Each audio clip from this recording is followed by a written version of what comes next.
গাইবান্ধার সুন্দরগঞ্জ উপজেলার হরিপুর ঘাট থেকে তিস্তা নদীর উপর দিয়ে চিলমারী উপজেলা পর্যন্ত ১,৪৯০ মিটার দৈর্ঘ্যের দ্বিতীয় তিস্তা গার্ডার সেতুর নির্মাণ কাজ শেষ হয়েছে।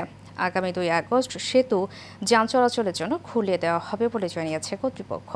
সেতুটির উদ্বোধন হলে এই অঞ্চলের মানুষের আর্থসামাজিক ও জীবনযাত্রার মান উন্নয়ন সহ সম্ভাবনার নতুন দিগন্ত উন্মোচিত হবে। সুমন মণ্ডলের তথ্য ছবিতে বিস্তারিত জানাচ্ছেন কাউসার আহমেদ।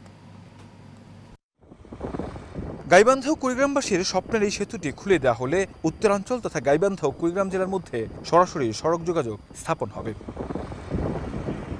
সেতুটি চালু হলে ঢাকার সঙ্গে কুড়িগ্রামের দূরত্ব কমবে প্রায় ১৩৫ কিলোমিটার। এছাড়াও এলাকার কৃষি পণ্য বাজারজাত, ব্যবসা বাণিজ্য, পর্যটন শিল্পের উন্নয়ন হবে। আমাদের এই ব্রিজটার দুই পাশে দুইটা বেশ বড় বাজার আছে। আমাদের গাইবান্ধার প্রান্তে পাঁচপীর বাজার এবং ব্রিজের ও প্রান্তে চিলমারি হাট, সেটা আমরা হয়তো খুবই ফ্রিকুয়েন্টলি অ্যাক্সেস করতে পারবো। হাট বাজারের জন্য ব্যবসা বাণিজ্যের আরও প্রসার ঘটবে।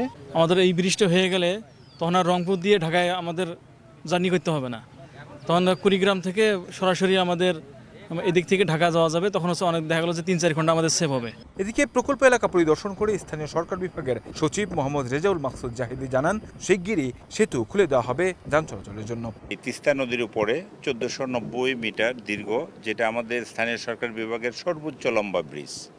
এত বড় ব্রিজ আমাদের এলজিইডি থেকে আর আগে করা হয়নি।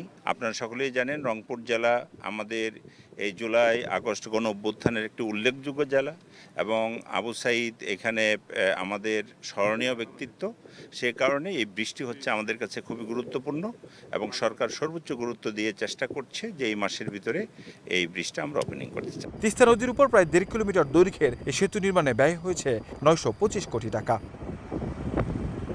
কাউসার আহমেদ, এশিয়ান টেলিভিশন।